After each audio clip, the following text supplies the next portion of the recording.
Ok, so đây nè tao khné ngày ní đã chụp chung nhau từ đấy. Ngày ní đã dân thôi ca set upនៅ line នៅលើវាបង្រៀនរបស់យើងម្ដងបន្ទាប់ពីយើងបានធ្វើការដំឡើងកាលពីឆ្នាំមុនយើងបានធ្វើការដំឡើងតាក់ទងជាមួយនឹង Windows Server ឥឡូវនេះយើងចូលមកដល់ line នៅលើវាបង្រៀនម្ដងហើយជាដំបូងដើម្បីដំឡើងនៅ line បានយើងត្រូវការទាមទារឲ្យយើង download នៅ file ISO តាក់ទងជាមួយនឹង CentOS stream យើងត្រូវការយើងចូលមក website CentOS stream មកហើយយើងចុចពាក្យថា download នៅពេលយើងចុចពាក្យ download យើងជ្រើសរើសពាក្យថានេះគឺ ISO S Mirror ដែល x86 64ហ្នឹងយើងជ្រើសរើសយក Mirror ហ្នឹងទៅគឺយើងអាច set up ឬក៏ download ទៅជាមួយ file ISO បានហើយដែលវាមានចំនួន 8GB ឥឡូវខ្ញុំបានធ្វើការ set up ហើយឥឡូវនេះយើងរងចាំការ download ឲ្យបានពេញឥឡូវនេះបន្ទាប់ពីយើងធ្វើការ download ពេញហើយយើងអាចចូលទៅកាន់តាក់ទងជាមួយនឹងVMware របស់យើងដោយយើងចុចពាក្យថា file ហើយនឹង new virtual machine យើងធ្វើការបង្កើតនៅ new virtual machine ថ្មីមួយដែលតាក់ទងជាមួយនឹងដើម្បីធ្វើការ set up តាក់ទងជាមួយនឹង line របស់យើងអូខេឥឡូវនេះយើងពេលដែលយើងបើកទាំងវាមកយើងចូលពាក្យថា next ហើយយើងជ្រើសរើសពាក្យក្រោមពីបំផុតដើម្បីធ្វើការកំណត់វាបន្តទៀតដោយយើងចុចពាក្យថា next សិនមកអូខេហើយកន្លែងនេះដែរយើងធ្វើការជ្រើសរើសយកពាក្យថា line នឹងយកនៅ version វាដាក់យកថា CentOS 8ដែលវាជា version ដែលខ្ញុំចង់បានយើងយកពាក្យថា next បន្តមកទៀតគឺយើងធ្វើការកំណត់ឈ្មោះតាក់ទងជាមួយនឹងឈ្មោះ virtual machine ដែលយើងចង់ដាក់ឈ្មោះអីសម្រាប់ខ្ញុំចង់ដាក់ឈ្មោះខ្ញុំដាក់ឈ្មោះរបស់ខ្ញុំផ្ទាល់នឹងឋានៈរបស់ខ្ញុំអូខេហើយយើងអាចជ្រើសរើស location តាក់ទងជាមួយថាយើងចង់ទុកវាផ្ទុកវានៅ location មួយណាសម្រាប់ខ្ញុំចង់ទុកវានៅ drive C ដែលសារ drive C ខ្ញុំវាមាន storage ធំដែរអញ្ចឹងខ្ញុំអាចជ្រើសរើសយកពាក្យ drive C ហ្នឹងហើយខ្ញុំអត់ទុកវានៅក្នុង OneDrive ទេខ្ញុំទុកវាក្នុង drive C ធម្មតាដោយបង្កើតនៅ folder មួយដាក់ឈ្មោះថា Linux ដើម្បីផ្ទុកនៅការ set up របស់យើងផ្សេងៗក៏ document របស់យើងផ្សេងៗហ្នឹងនៅក្នុង folder មួយហ្នឹងតែមួយម្ដងវាស្រួលងាយស្រួលធ្វើយើងវាងាយស្រួលស្វែងរកណាអូខេពេលដែលយើងដាក់វាថា Linux ហើយយើងធ្វើការជ្រើសយកនៅ folder មួយហ្នឹងដើម្បីផ្ទុកវានៅក្នុង folder ដែលយើងទៅបង្កើតហ្នឹងហើយយើង select ថា OK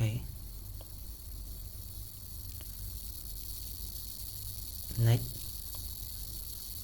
ចូលមកដល់កន្លែងនេះដែរគឺខ្ញុំយកពាក្យតាក់ទងជាមួយនឹង single file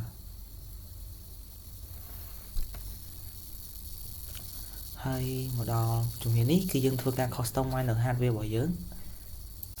ដោយទីមួយហ្នឹងជ្រើសតាក់ទងជាមួយនឹង CD ឬក៏ DVD របស់យើងជ្រើសរើស use ISO file ដែលខ្ញុំទៅ download ហើយបើអ្នកទាំងអស់គ្នា download ហើយយើងជ្រើស select យកវាមកហើយនឹងបន្តទៀតកំណត់តាក់ទងជាមួយ memory តើអ្នកទាំងអស់គ្នាចង់កំណត់យក memory ប៉ុន្មានសម្រាប់ខ្ញុំយក 4G ដោយខ្ញុំគិតថាកុំព្យូទ័ររបស់ខ្ញុំវា RAM ធំដែរអញ្ចឹងខ្ញុំអាចផ្ទុកถึง 4G នឹងបានហើយនេះគ្រាន់តែជាកម្មលើទេហើយយើងចុចពាក្យថា close ហើយនឹង next នៅពេលដែលយើងចុចនេះយើងឃើញថាការបង្កើត virtual machine របស់យើងគឺជោគជ័យហើយយើងគ្រាន់តែ run វាមកអូខេនៅពេលដែល run វាយើងត្រូវយកពាក្យតាក់ទងជាមួយនឹងinstall CentOS stream អក្សរវាទូចពេកអញ្ចឹងខ្ញុំក៏មើលអត់សូវឃើញដែរអូខេពេលដែលយើងធ្វើការ install ជ្រើសរើស select យកវាហើយយើងចុច enter ទៅវានឹងដំណើរការយើងការ set up របស់យើងទៅមួយជំហានទៀតហើយនៅត្រង់កន្លែងនេះដែរគ្នាយើងនៅពេលដែលយើងចុច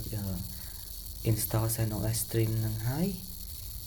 យើងរងចាំបន្តិចយើងនឹងឃើញថាម៉ាស៊ីនរបស់យើងនឹងកំពុងធ្វើការដំណើរការ run នៅការ install របស់យើងហើយនេះវាកំពុងតែដើរហើយយើងរងចាំរហូតវាដើរចាប់រួចរាល់វា load OK រួចរាល់ទាំងអស់ទើបយើងធ្វើការ set up បន្តទៀត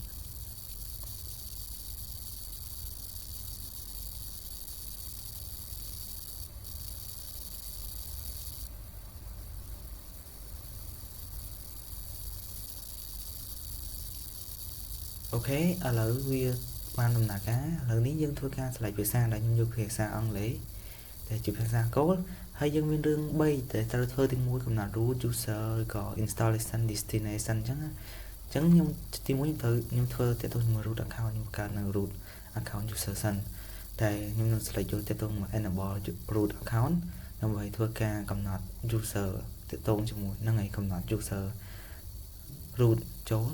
ដែល user ទៅតងជាមួយនឹង user root ហ្នឹង password ហ្នឹងគឺយើងត្រូវបំពេញឲ្យដូចគ្នាទៅតង root password និងការ confirm ហ្នឹងដូចគ្នាហើយនឹង select យកវាថា allow root asa login with password អញ្ចឹងយើង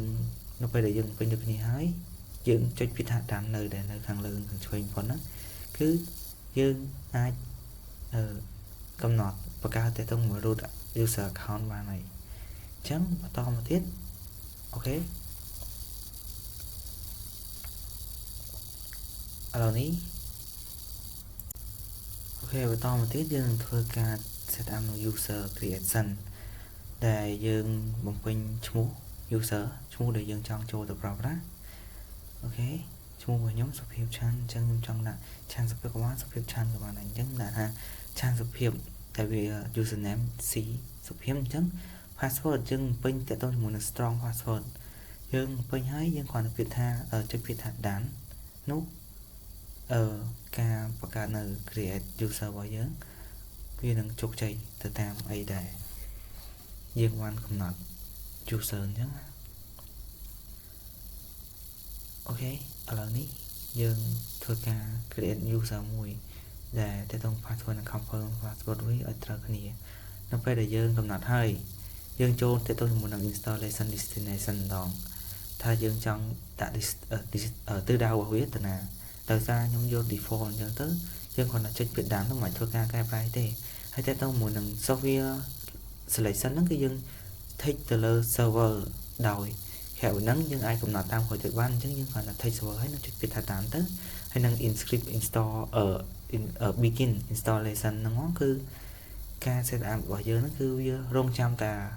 version របស់យើង version របស់យើងហ្នឹងដំណើរការជោគជ័យគឺយើងចុច reboot system ទៅគឺ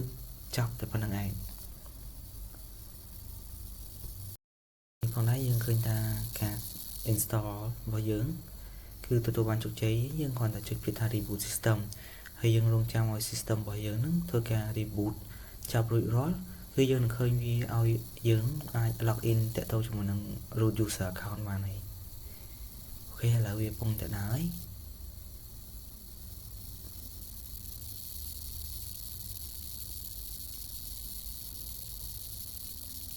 អូខេឥឡូវនេះយើងឃើញថាវាដើរព្រោះថាយើងឃើញ